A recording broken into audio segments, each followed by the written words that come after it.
And hello, everybody. Welcome to episode 41 of the GrowCast Show. Today with me, I have Jason Ng. He is the founder of Wealth Pillars, and he's a CEO and executive chairman of a publicly listed company in Singapore. Jason, how are you feeling today? Yeah, I'm good. Thank you, Vicky. Very nice. Yeah. Jason, so I always like to ask my guests my favorite question, which is, what does being better than normal mean to you? Being better than normal. I normally like to upgrade myself a lot. So I tell my children, I tell my friends, I tell my community, I tell my students that we must always make ourselves obsolete every 1 year. So I make a point that my today has to be better than yesterday. My this year has to be better than last year. I will learn new things, I will acquire new knowledge, and then I will apply them. And then what I like to do is also to transfer this knowledge that I have to others also, so that others also can be better. Yeah, that's what being better than normal is to me. Yes, makes perfect sense. I like the making yourself obsolete. Right? Yes, very nice. Yeah. And what makes you better than normal? I think I'm a very positive person. I'm very resourceful. I wake up early in the morning with a bounce because I like what I'm doing. I really like what I'm doing. I think importantly, so I'm always trying to in that field, and that means in property investment, property development, property management, and all. In this field, I like to make myself always one step, or maybe 2-3 steps ahead of my fellow peers, so that I can always command a very strong, unique selling point. Yeah, that's about.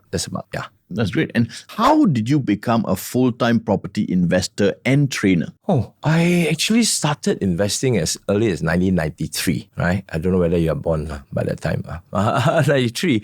And from my first property, I made my first pot of gold, right? In those days, but let's be real. In 1993, you close one eye, you buy any property, you make money, right? I think the audience are going to say this, right? Hey, come on, Jason, 1993. Having said that, I took action early, right? And after my first property, I make my first pot of gold. I'm always buying, I'm always renting out, I'm always selling, and then it's just continue. So with the knowledge that I have, I feel that I can teach people. I love to teach because I find that the best way to learn is to teach. So I crafted out my programs, right? And then I started to teach as early as, maybe 2005 when I came back from Singapore, China, back to Singapore. I started with teaching parents, how to achieve financial freedom, buying properties, and then renting out and all sorts of stuff. So that's where I started. Yes. And what were you doing before you became a property investor? Oh, I was in the corporate world. I was working in IBM Singapore, right, in the early 90s. So in those days, working in IBM Singapore is like working for one of the most favorite corporation, right?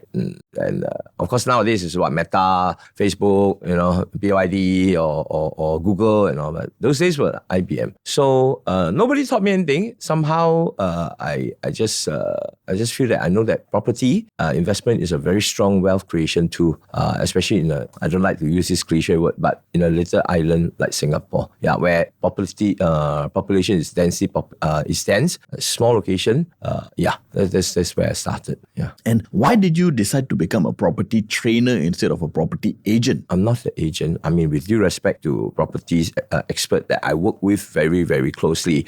And they are the one who helped me to in this property investment journey. Myself, I focus on being a property trainer because I find that being neutral, right? I'm able to offer to my people, my partners, my collaborators and all, values that I see in the properties myself. And of course, in this way, being neutral will help me, right? So there's no vested interest. But having said that, I work with very top property agents, both in the residential, especially in the commercial sector, commercial properties like shop house, like B1 industrial, B2 HDB shop house and offices and all. Yeah. So I chose to be from this angle because I feel that I can spread more of such a knowledge to more people. Yeah. Yep. And it makes sense. You don't have any vested interest yes, as well. I think that's very important. Mm-hmm. Yeah. And let's say if somebody was starting out their journey, right? What would be your number one advice to someone starting their property investment journey in Singapore? In Singapore, I think importantly, you need to work on your, your finances. So please maintain a very strong credit worthiness. Be prudent, be very sharp with your credit cards if you have. Please don't pay minimum payment. Pay them early, not even on time, right? That means if you're on the 28th, you don't pay on 28th. You pay 25th, 24th. Get yourself a good credit rating, because that credit rating is going to be very important. And then, of course, your bank statements, right? And all these things, you need to have a good savings. Maintain all these records very well. And also, seriously, pay your taxes, because your notice of assessment will come in very, very handy when you apply for bank loans. So you got to establish a very strong creditworthiness, and then when you talk to the bank, you realize that you can get your IFA, in principle approval, very easily, and then armed with that roughly the amount that you know you can loan, the rest is very easy. Why? Because you just need to tell the property experts, the property agents and all, your budget, and then you work towards that, right? Of course, if you see a better one, you may want to stretch a little bit. Stretching it is good. Why? Because and it forces you to work harder. You cut away your unnecessary, especially when you're starting out, when you're young, you cut away unnecessary expenses like going to the pub and spend $200-300 per week. Where if you look at it, every month you can save $1,000, and that's going to be really very useful for you to pay your bank installment and all.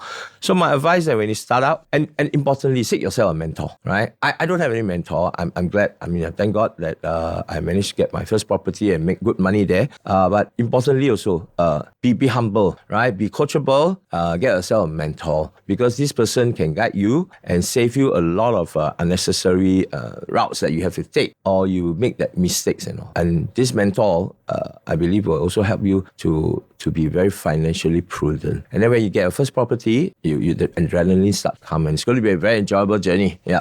And of course, we all know that there are many ways to make money, right? But why do you personally prefer properties over stocks? Oh, okay, good question.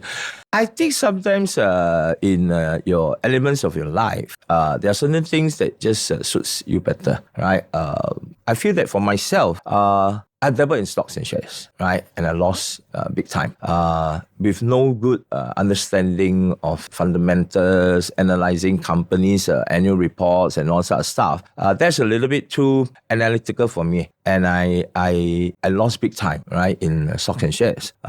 And nearly become bankrupt, okay? So that's very important. And but what happened is that I think I like properties, because why? Property is very concrete. You can touch, you can feel it. There's a lot of things you can do to it. You can rent out your house, you can stage it, you can make it dual key. You can do a lot of things with property, and it's very concrete. Yes, it's not as liquid as stocks and shares, but property to me has been a very strong wealth creation tool for me. Yeah. And how many properties do you currently own in Singapore? Wow, in Singapore, maybe more than 10, ranging from residential to landed, and then to shop houses. I'm talking about commercial shop houses that is like freehold conservation. That's worth a lot of money. And then I also have like offices, right, in industrial. And then one of it, of course, is in City Hub, where I use it for my own office. And then I also buy into, I think maybe more than 10 in Singapore. Yeah, but it's been a very enriching and profitable journey. That's in Singapore. Yeah. And which other countries do you own properties in other than Singapore? Yeah, I have in Malaysia. That's right downtown in Bukit Bintang. That's where the high-speed rail that was proposed. That's right smack in the middle. But it's freehold, so I just left it there, rent it out to an Airbnb operator. Then I have in China. China, one of my best investment in the 1998. My daughter was only 1 year old, and that was in one entry point from Shenzhen to Hong Kong. So there's a property there that's very profitable, right? And then I have two in Zhuhai, which is very much like Singapore, because the chief consultant used to be the URA chief. And then I have in Thailand, Pattaya, in Cambodia. But my advice is that we are looking at other countries like Thailand, Cambodia, and all. If you want, speak to me, right? I give you some advice. I have hits in all my properties. There are also misses. So country like Cambodia and all these things. Do seek advice. Do seek advice before you invest. Yeah. And maybe we can go dive deeper into that. Which property investment turned out to be your biggest mistake? Yeah, like I said, in that one was really no research. Someone talked to me, say, hey, it's about less than 200,000 US. 200,000, yeah, 200 US, and just without no research, I just put in it. End up, the rentability is very weak, right? Very weak, because economy makes a very big difference there. So country like Cambodia and all, you just can't drive up the demand. So the room rental was really bad. The returns was only less than 2%. The yield, the rental yield. So that may be one of the, I would say it's a mistake, but it's something that I learned from it. So if you're looking at that, please do have a chat with your mentor. You can even talk to me, no worries. Yeah. And which property gave you the biggest profit? That's definitely something that is that would be my shop house. My shop house in Joo Road, as you know, Joo is a rejuvenated place, right? The MRT is up. My shop house is barely 500 meters from the MRT, the Thomson East Coast Line, Marine Parade Station. I bought it, and within a year plus, within a year, right, I made more than say about 25%, and that equates up to be it's what, 1 over million, in 1 year. So I'm waiting for the place to further appreciate because with the MRT coming out in June, I think things are just going to be better also. And its renting is so easy because it has very high footfall. So I rent it out, and there's no shortage of tenants. It's easy.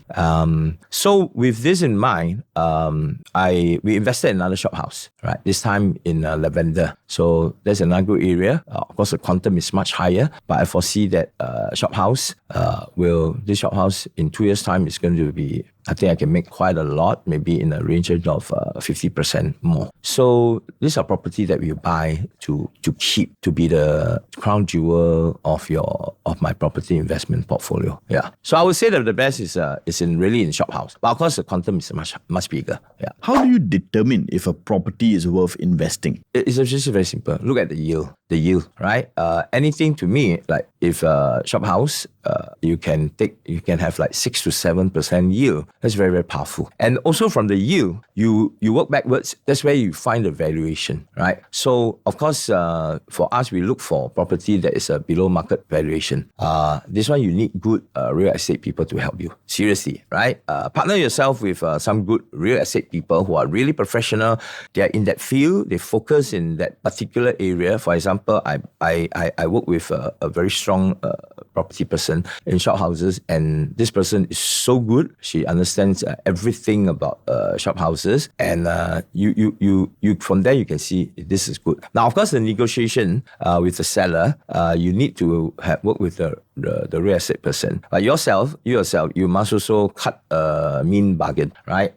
Like for example, the latest site we bought, Lavender, we bought it below market valuation. I understand the seller's mindset, where they're from, how much they bought before. You got to do all this research, right? It's not just, of course, I'm also quite intuitive, right? The intuition is important. But if we say that having a good real estate person help you to do research, and they go deep into, okay, what was the purchase price and how much they blah, blah, blah, blah, and what's the potential, the amenities, the development around the area, all this comes to play. And then after that, you work out the yield. If the yield is good enough, you feel that this is something that you can go with. Yeah. That's my take on what is a good investment. Makes sense. And are you generally in favor of Malaysia properties? My property is in Bukit Bintang, so I buy in prime areas, right? Because I know that it's like Singapore, right? Orchard Road, right? You buy in Orchard Road, you buy in Bugis and all this area, Chinatown, right? So that I would say that Malaysia, I would do it, okay? But having said that, the biggest is about mitigating the exchange exposure, right? Especially now with the ringgit like 3.5, and then sometimes you could have bought it last time when at 2+. But to me, I find that it's about a strategy of investing in one, and then you take the value. When the thing goes up, you take it. You can borrow money from the bank again. You invest in our property. There will be a time where the exchange rate will move, right? It's not going to stay there all the time, and that's where you can exceed. But having said that, buying in Malaysia now, if your source of funds is from Singapore, then your cost of buying a property in Malaysia now is really much lower. Like for example, ourselves, I'm looking at a three-adjointed shop house in a very popular area in Kuala Lumpur, and it's like 8 stories. And to me, the investment quantum is not very high. It's about 30 million ringgit. This is a property that we can invest, and then we can build it into a boutique hotels and all, which many Singaporeans are doing right now. Right, many Singaporeans are looking into what we call very old shop houses, which I tell you is cheap. Okay, compared to Singapore, right? Okay, and you can develop it, run it as a service apartment or hotels. That's just the way to go. And our area, with the advent of the RTS train station that goes to Malaysia, it's going to encourage a lot of Singapore companies, right, to set up offices in Malaysia. And thereby, we can tap on Malaysia manpower without the quota requirements in Singapore. My company, we are public listed. We intend to do that too. We'll set up our office in JB, right? And then we may even have an office in Woodlands area. And I can tap onto the Malaysian market for manpower very easy. So I would, on a personal and even on company basis, we would find that Malaysia is an attractive investment option. Yeah, makes sense. And whether in Malaysia or Singapore, to buy a property, you need mortgage, right? But not everybody is favorable of mortgage. So let's say if I have $200,000 in Singapore of mortgage loan, would it be a wise thing to pay it off, or is it better to service the interest? Nobody buy property with cash. Seriously, right? It's all about leverage. It's about using other people's money, which is the banks in this case. So please, to me, my number one rule, I have friends, my contemporaries, when we are in college, I meet them up for dinner, get together, and they say, wow, Jason, you're doing good with property. I say, good. So I ask most of them, are you into property investment? And I tell you, Vicky, sad to say, in a room of 12 person, it's only myself and another guy that is investing in property. So you're talking about 10 more who's just very comfortable with what they have, right? What they have. No malice intended, but they are very happy with the HDB flat that they have, maybe a 5-room. They're very happy with one condominium, and that's it. And I said, okay, if it's HDB, they will have paid off their loan. If it's condo, they have paid off everything. And I said, why are you paying off everything? I said, you should be leveraging. Right? Even if you have paid off your condo, go to the bank, cash out, take this money, invest in other properties. Because there are good loans and there are bad loans. Right? If you're using it to buy a car, even cars, there are people who make money, buying expensive car. I can share more about that, right? But if it's property, you're using the good, bank rates has gone up as compared to 1% last time. Now it's about 3.5. It's still good enough, right? For you to go and pay off your bank loans. And then, but to me, I will always say that cash out. I learned this strategy back in 93, when I bought my first property, and when the property went up, one of my friends from Ha Chong said, hey, I teach you, I help you, right? He was from Tat Lee Bank, right? It's gone. Tat Lee Bank is gone.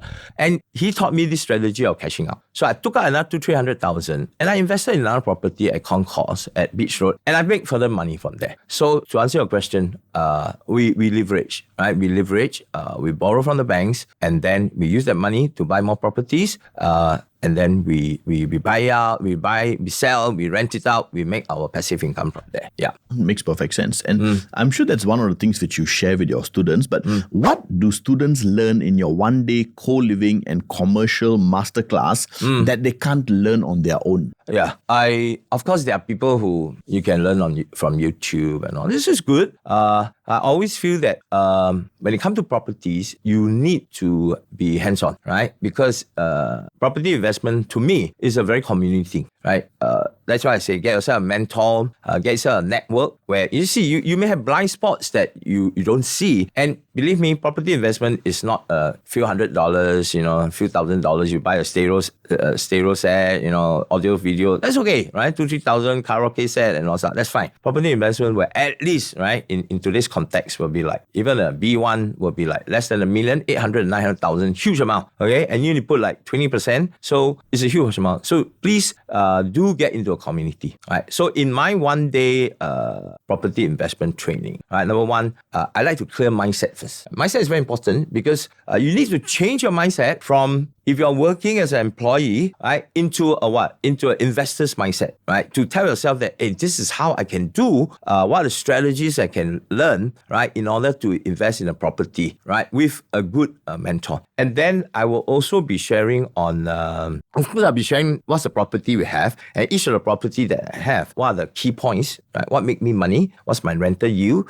What's my tenant base? What's my tenant pool? All this, that's very important so that you can understand. I mean, you want to learn from successful people, Vicky, right? If you want to invest in property, you want to invest with, learn with people like Jason, who have been there, done that, make good money, right? Then of course, I will share about residential, right? Of course, and what are, at least get residential so you have a good roof over your head.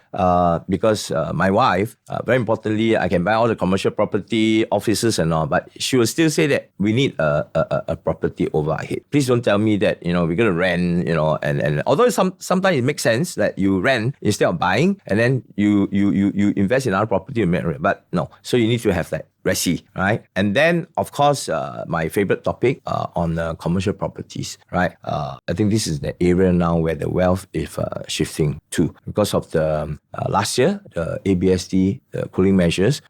Foreign buyers, the ultra high net worth and all, they are moving from residential into commercial properties, right? And they're buying into high end, mid end, and all this. So to me, it's really my wish to have more Singaporeans, right, to learn how to buy commercial properties. So in my one day, I would like to cover all the various aspects from mindset, leveraging banks, using loans, and then the community, and then of course on residential and commercial. So that's what I'll cover.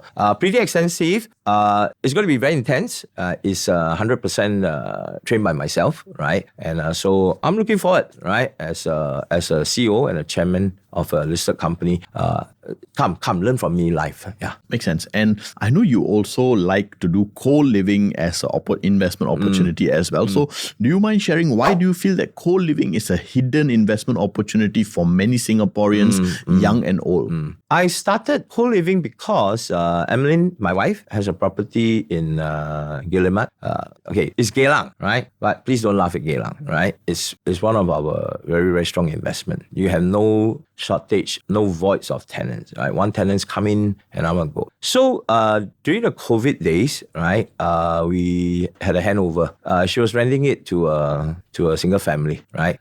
My goodness, when we took back the unit, it was like horrendous, right? The whole place was totally, it was horrendous. And then I told her, why don't we split the main room, the hall, right, the living room, and then from 3 rooms we created 5. And then of course, Emily is good. She staged the two other rooms. She put in furniture, fixture, movables, right, more cupboards, that's and all. And then we rent the 5 rooms, right, individually as a co-living concept. Of course, we provide utilities, we provide Wi-Fi, we provide auntie to clean the place and all. And the net of all the income of this 5 room, less away expenses. For her, expenses is bank installment, which generally is fully paid, right? And then we rent it out. We realized that, hey, it's the amount of income that we have is almost double of what we can collect from renting to a single family. And then, you see, co-living is very easy, right? The outlay is smaller and it's very duplicable. You can always duplicate very fast. You have done one, your second one is much easier already, right? Then your third one, then fourth, your fifth and all. And then once you hit a certain number, you have economies of scale. Your purchase of furniture and all these things is lower. Your contractor knows you better. They quote you lower. They are faster, right? Because they know everything and all. So, wow. And I find that co-living profitability is higher, but I think most important, co-living, the outlay is low, right? Because compared to buying a new property or even a resale, you need at least $500,000 now, right? To buy a 2-bedder, you need at least 300,000-400,000 plus duty, you need $500,000. But for co-living, the initial outlay is much, much more. It's just a fraction of what you have to pay. Yeah, correct. And how much is the outlay for somebody who wants to get started in co-living investment? You need to budget, say, about 40,000, which I think is fair. I mean, let's be real. I always advocate to my people, right?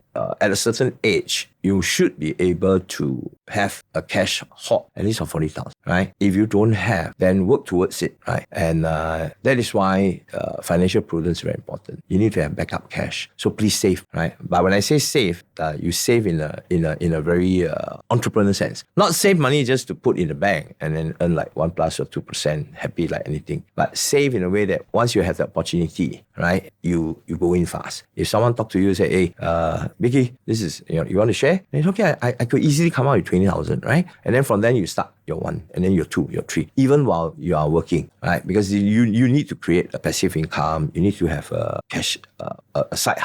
I don't like to call it hustle, but you need to have a side income. And this is one part that I'm very, very passionate about. I think Singaporeans we're very comfortable, right? And we do not want to create a side income. You don't just do it for yourself. You also have to do it for your children so that they will model after you. Yeah. Jason, we were talking about co-living just now. What are 3 things to look for in a property to ensure that the project turns out successful for co-living? Of course, it's the location, right? So you want to find a location that, of course, the amenities are there. So I'm talking about definitely it's an MRT station, right? Within walking distance. And amenities, you have the food, you have the groceries, supermarkets, and also that accessibility and all this, right? Then, of course, makan places, right? Eating places and all that stuff. So location is definitely one.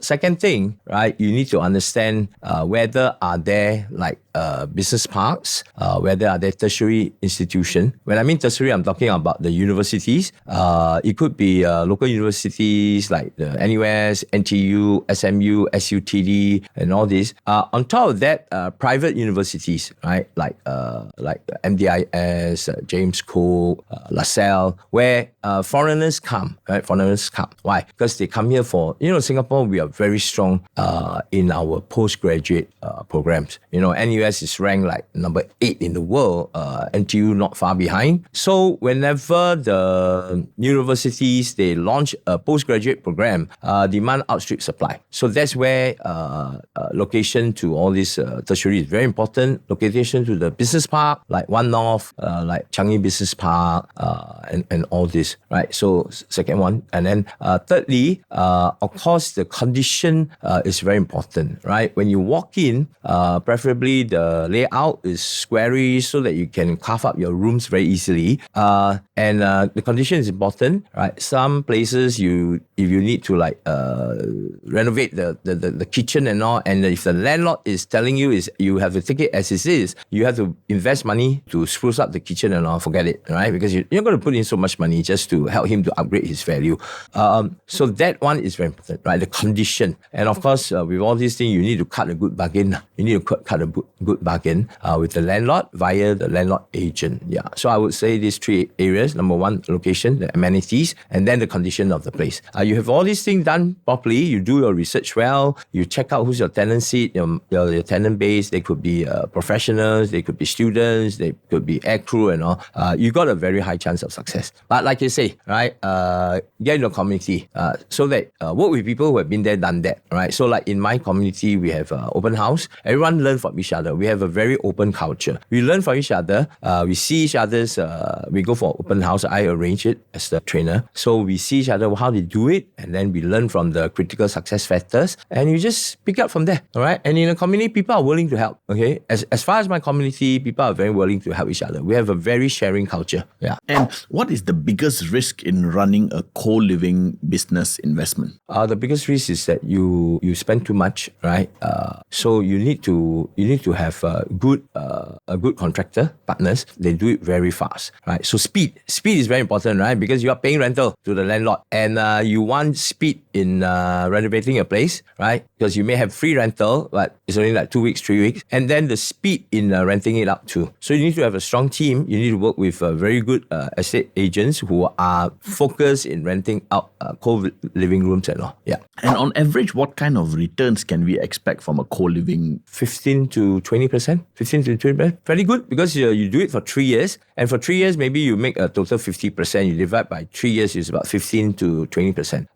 Quite good, right? Considering you put in, let's say 40,000, your your real outlay is about 25 and you make 50, you got 100%, right? But I like to be more conservative, and because you minus here and there, you got to reinstate the place, a lot of other stuff, maybe about 50% for 3 years, so about 15% a year. Good enough, right? As compared to a bank interest rate. Yeah, and bear in mind, this for 3 years, right? And also you can duplicate it very fast. And in your opinion, would the government view co-living negatively? It's approved, Right, Vicky, I like to emphasize this very well. Yes, I've been asked many times, Jason, is co-living illegal? You know what's my response? I say, hello, Uncle Jason is 59 years old. I'm not going to do anything that is illegal, right? I don't want police to come to my house in the middle of the night and suddenly my tenants, they fought, they stabbed each other, and then I get hauled up to court, I can't afford that.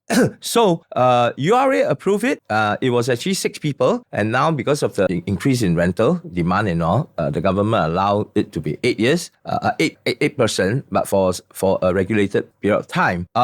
To me, I don't see co-living as a way, because it's minimum you must have it for 3 months, right? Airbnb in Singapore is illegal. Why? Because Singapore, we have a lot of hoteliers investing in Singapore. So Singapore government will not allow those short-term, because it will jeopardize the tourist receipts for this hotel, and it runs against the grain. So the government has to protect the hoteliers, the investors in Singapore, right? Foreign investors and all. But when it comes to co-living, right, you're talking about long-term, at least 3 months. Now, even for ourselves, we don't do 3 months. We want at least 6 months, 1 year, okay? And we actually help in terms of providing quality rooms at a much affordable price, right? And then also it caters to tenants who needed something cheaper, right? Yet provide the provision of Wi-Fi, and very importantly, anti-cleaning, and also the utilities and all these things. So everybody wins in this case. I myself, I do see that co-living is,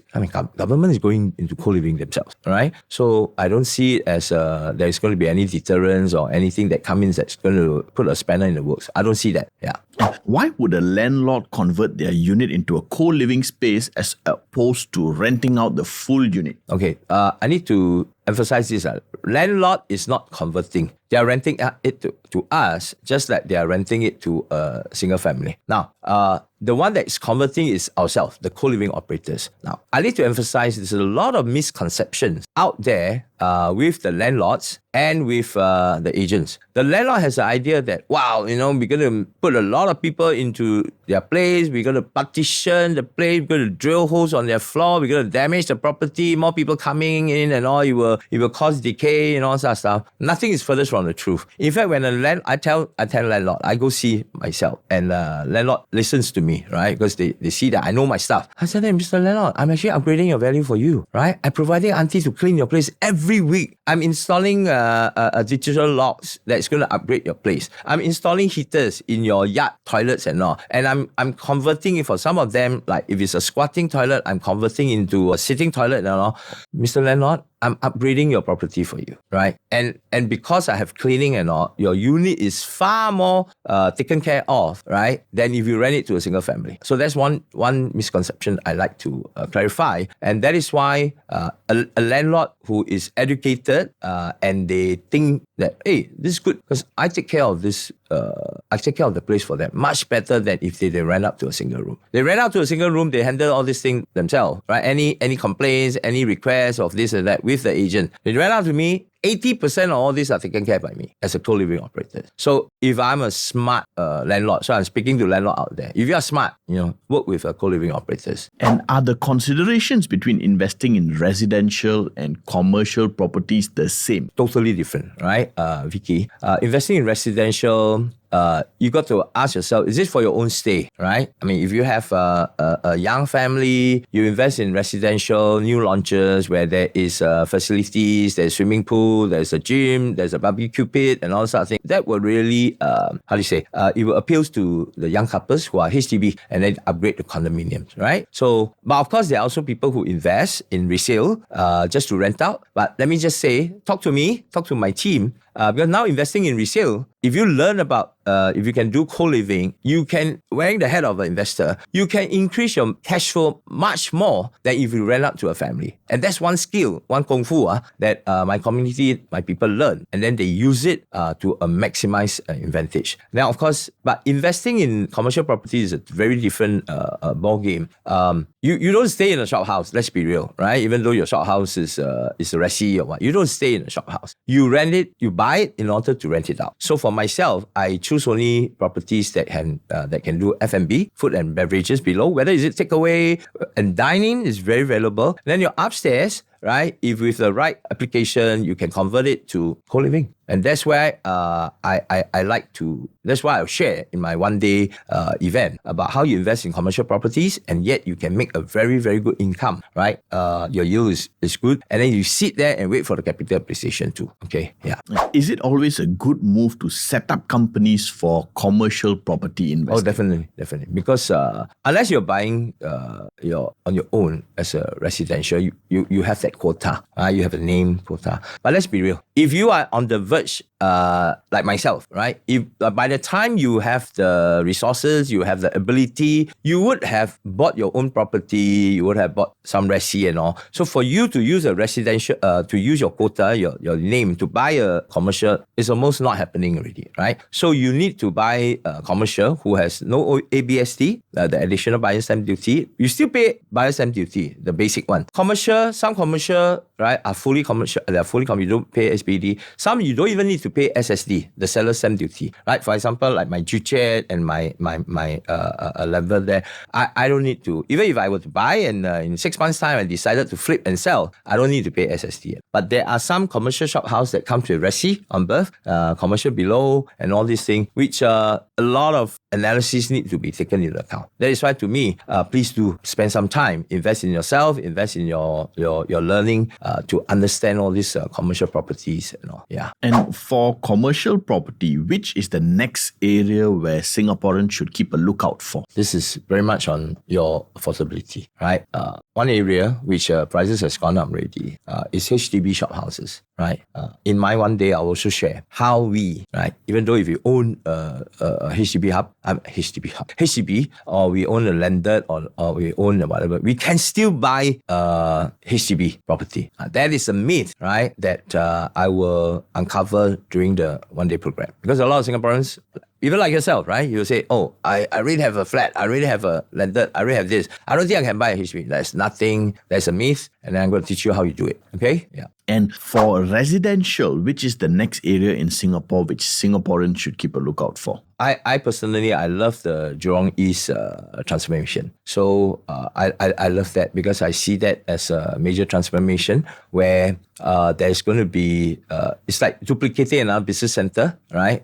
From the Raffles Place and all into Jurong East. I love Jurong East because there's not many condo projects, right? There's only like J Gateway and a few others. So lately, I think there was a new launch, Jaden and all, right? If I had my quota, I would have bought it, okay? But I focus on commercial because that area is going to see a major transformation, right? And then I believe the high-speed rail project will be revived, and it all started from there. That's going to end up in KL. Okay, that's one area I would look at. Another area I would look at will be the north, the Woodlands side. It's another Woodlands regional center, and that's because of the access via RTS into JB. I'm going to see a lot. We're going to see a lot of activities around there, right? And in Woodlands, it's not just residential.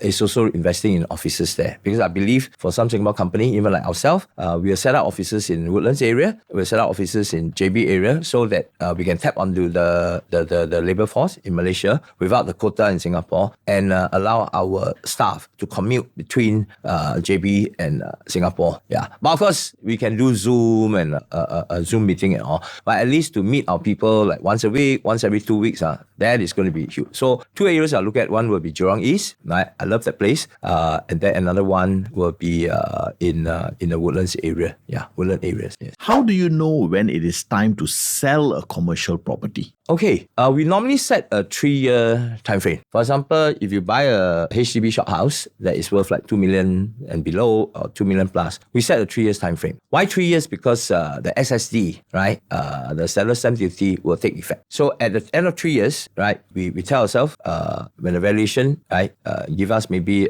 some as high as a 50% return and all. Selling properties, Vicky, no emotions. There should be no emotion, right? It's to us, it's just property. No emotion, sell it now. So that's for HDB. But for the properties that invest, like the Jute Chair, Lavender, I'm looking at Geylang, I'm looking at Chinatown. This one will require more strategic planning, right? With a more strategic outlook, because some of these are heritage, and there is really no more such supply, right, in Singapore.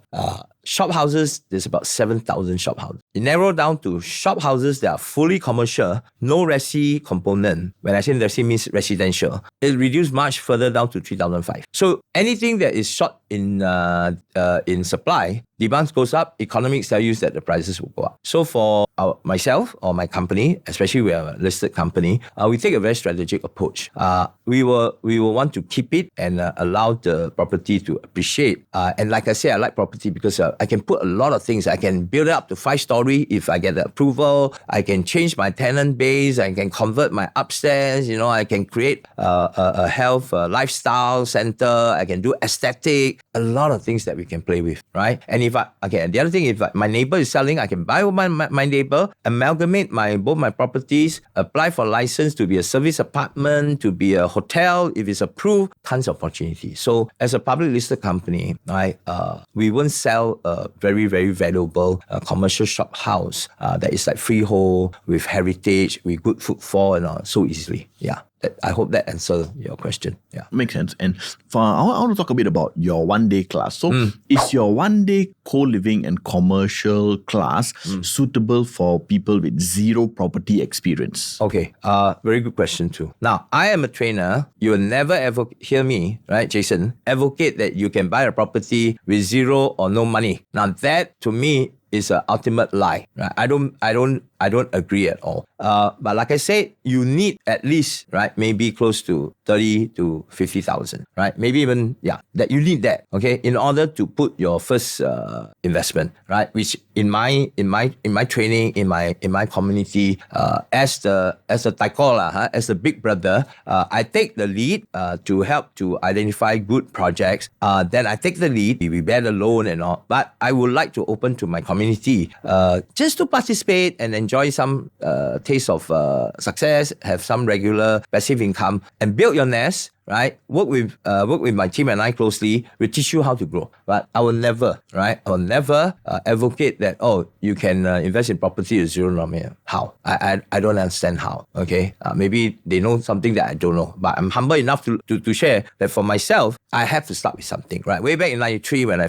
make my first investment, although it was like 435,000 property at Gilstead Road, Newton Road, next to RAS, I still need to put up. Maybe at that time was only 10% down payment. I still need to put up 40,000, right? And it cannot be from my CPF, right? The CPF can help me to pay, but at least I still need 40,000. But how do I get my 40,000? Because I work in IBM and I save my money. I cut down I don't go drinking with my friends. I eat at hawker center. We eat at home, and then after we force ourselves to save. So I need to really emphasize, right? Don't buy into some trainers who tell you can buy property with zero or no money. To me, that's a big lie. And I want to talk a bit about that as well. What separates you, Jason, from other property gurus in Singapore and Malaysia? Okay, let's just talk about Singapore. And what separates me? I would like to say that many a time, the word that is always associated with myself and my team is that we are very real. We are authentic. We are sincere. Okay, because I don't know how other trainers do it, but for me,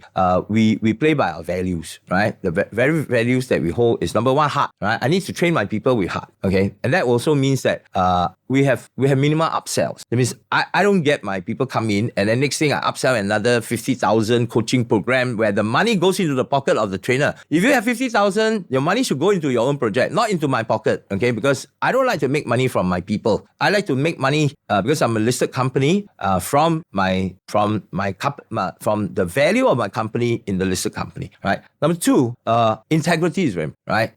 as a trainer, whatever we do must be represented by integrity. Anything that you invest with us, right?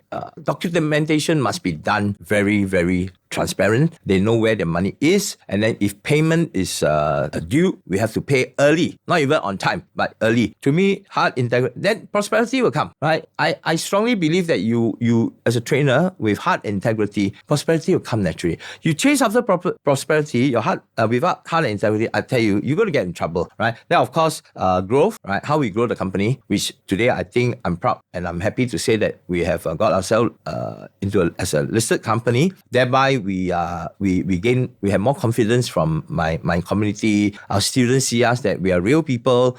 We have a good business model, and then as a listed company, there's huge, strong corporate governance in the Singapore Stock Exchange. So they know that one part is really taken care of in terms of corporate governance. And then finally, it's expansion, which we are expanding into Malaysia, we are expanding into Vietnam, we are expanding into Thailand, we are expanding into Indonesia and all, with the training plus the projects that we are doing. Yeah. So if to sum it up, I think Jason, as compared to, I'm not going to comment on others, right? I want to be judged on our own, how they say, our own strong, our own merits and all. So yeah, that's it. And how many students have successfully graduated from your course and bought their own property? Okay, let's split it up into the co-living, right? We have we have just finished our batch 19, right? So a student who successfully invested in their co-living, either in partnership with myself, my company, where we take a majority stake,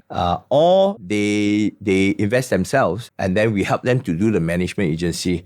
I think we have maybe more than 60 over, right? Students who took massive action. Now I always tell my students, you take action, you are committed to your own success. I am committed to help you, my team and I. So you got to do your first step, right? Because it's very easy for people who go for trainings and then after that, they don't take action, right?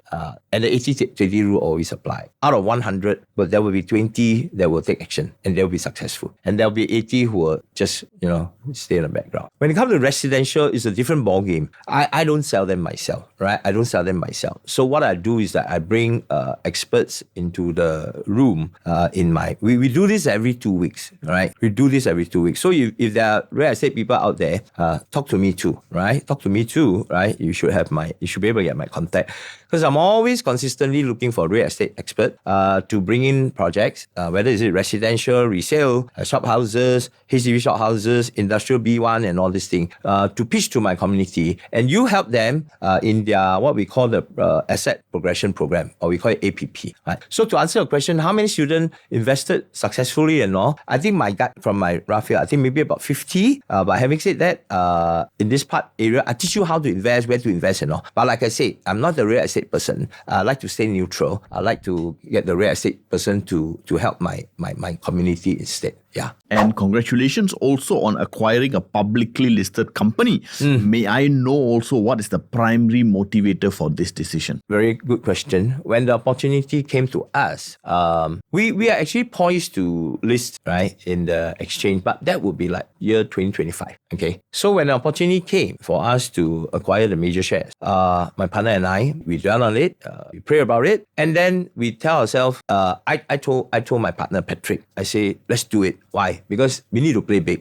There are incumbents in this properties sphere with regards to property management, property investment, co-living management and all. They are big boys. And I feel that having a public listed company, right, will allow me, right, to play the big boys game. And this is very real. Why? We have the expertise, right? When it comes to my co-living, I have my operations team, I have my builders, I have my contractors who have been working with us, right? And I have my infrastructure, all these architects, all this setup. So we should be playing a big boys game, right? And I think having a listed company also allow me to tap into the capital markets to raise funds and all sorts of things. So we thought about it, right? And we felt that it's a very good move. And And even like today, I want to share with you, this is really, we're already seeing results, right? As a listed company, I'm able to bid for bigger projects, right? Not just doing a condominium and all this, but it's also allow me to like invest in a shop house that is much bigger,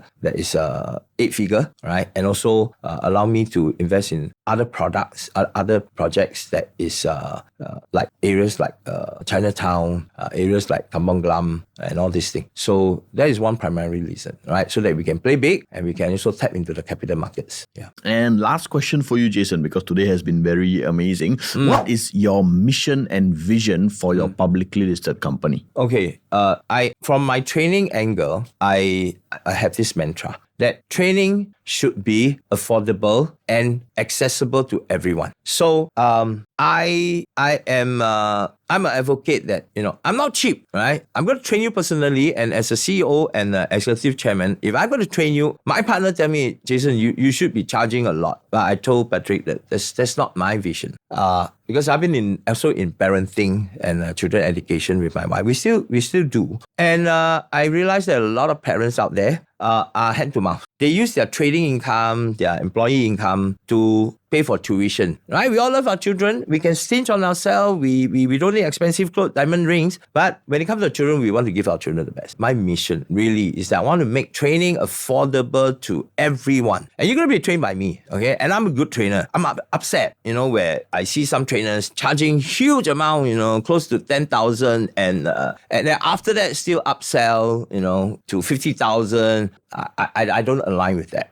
Much as they do it, I don't know how they do it. They do it, it's good. But to me, I want training to be affordable. I want people to learn from me. And then I promise you, if you're committed to your success, I'm committed to help you to be successful, right? And I love it when both husband and wife come together, right? To me, that's amazing because Emily and I, my wife, we are aligned in our property investment. And if you have children, right, above 13 years old, they are in secondary school, they understand, property investment is not rocket science, okay? You don't need to analyze, companies' annual report, invest in stock and shares. It's so simple. My boy started learning with me as early as 10 years old. Today, Caleb, my son, his knowledge is miles ahead of his peers in terms of property investment. So I also want to help. I want to help a couple to make money through property. I want to help the children, right, so that the parents leave a legacy and the parents play a very, very strong role model, right? And because children can be negatively influenced by their peers, they can be very negatively influenced by their parents, right? Because nothing breaks up a marriage more than money, right? So if both the parents are always fighting over money, the children get affected. Yeah. So that's my mission, right? Thank you. Nice. And I just thought about it. I remember you told me also that the one-day property class is very affordable. It's $7. So why is your one-day commercial and co-living class so affordable at only $7? How do I say? Let's just say, like I say, I want to make it affordable, right? Because I am an idea. If you're going to invest one day of your time to me, right, from morning, we're going to start like 10 until 6 and be prepared that I may overrun or so. If you do your part, right, to commit your time, your time, because your time is very, very valuable, right? And $7 is not no, but I'm going to reward you, right? If you're going to commit your time, and time to me is very important. If you're committing your time and your effort to learn, right, from me, live, Jason, I'm going to make it a no-brainer for you. And that is why I discussed with my team, right, that we're just going to do it as a $7. Help me to cover some administrative costs. That's it. Is that good? Yeah. So you do your part, right? I think $7 cannot be an excuse. And I love it that you bring along your spouse and bring along your children above 13 years old. You don't bring a primary 2, primary 3. They I think cannot even spell a tenancy agreement, okay? So $7, bring your spouse, be your hubby or wife, and if you have children above 13 years old, bring them along, right? Allow me to change that mindset, right? Because I know parents, you get upset, right? They're on the computer, phone, all sorts of stuff. But allow me that if you allow me to help them to change the mindset that, hey, there's property is something that they should learn from young, then I tell you, you're going to help them to steer away from the computer games, the mobile phone, the whatever, and allow me, my team and I to help you to do this part too, so that you can really provide a legacy for your children. Yeah, good. Sounds good. I think it's amazing. I think anybody who does not attend this class, they don't know what exactly they are missing out. So we'll be talking more about that commercial and co-living class that Jason is having for $7 as well. Jason, thank you so much for your time, and that was episode 41 of the GrowCast Show. I hope this was helpful. I hope this was useful, and I will see all of y'all again real soon for episode 42. Take care.